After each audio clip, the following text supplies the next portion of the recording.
Pernahkah Anda hidup di dalam gelap atau di dalam kegelapan? Bagaimana rasanya? Tentunya tidak enak ketika kita hidup di dalam gelap. Karena kita semuanya serba harus beraba-raba, dan kalaupun kita berjalan, kita tidak tahu arah kita berjalan mau kemana. Dan bahkan kita bisa jatuh. Karena gelap. Karena itu kita membutuhkan terang.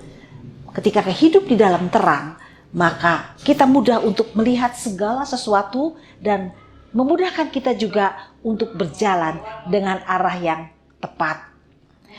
Oleh karena itu, Tuhan Yesus di dalam Efesus 5 ayat 1 sampai 21 menyuruh kita untuk hidup sebagai anak-anak terang. Bagaimanakah hidup sebagai anak-anak terang? Di dalam Efesus 5 ayat 1 sampai 21 dijelaskan bagaimanakah kita hidup sebagai anak-anak terang. Yang pertama adalah kita melihat sebagai anak-anak terang kita harus hidup di dalam kasih.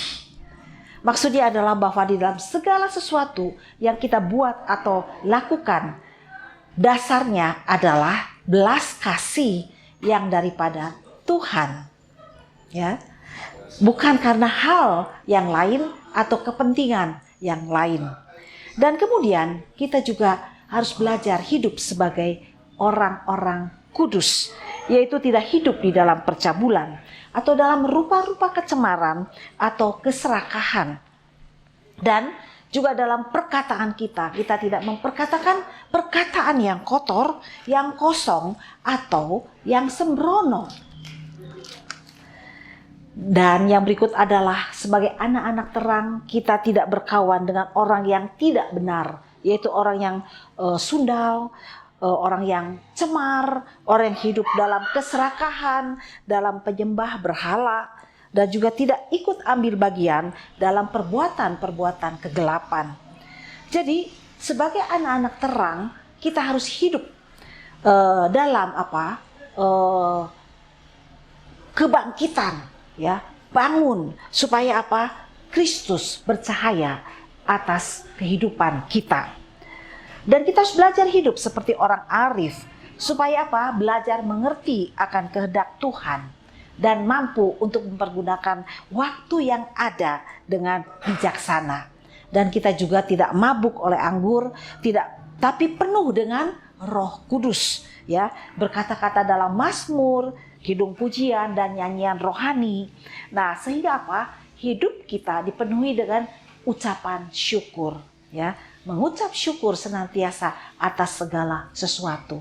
Walaupun memang tidak mudah, tetapi Tuhan mengingatkan kita untuk hidup, belajar mengucap syukur, ya. Walaupun sulit, walaupun kita hidup dalam tekanan, dalam pergumulan, tapi kita belajar untuk memperkatakan hal yang baik dengan ucapan syukur kepada Tuhan, dan juga belajar untuk menghormati orang lain dengan belajar merendahkan diri seorang kepada yang lain di dalam takut akan Kristus. Apakah kita mampu untuk hidup sebagai anak-anak terang? Nah, di dalam Efesus tadi dikatakan bahwa kita pasti mampu untuk hidup sebagai anak-anak terang kalau kita mendasarkan hidup kita itu kepada kasih Kristus, ya. Tuhan Yesus telah mengasihi kita, bahkan telah menyerahkan dirinya untuk kita. Nah, karena itu Bapak Ibu Saudara, di sini Tuhan mengingatkan kepada kita, hiduplah sebagai anak-anak terang.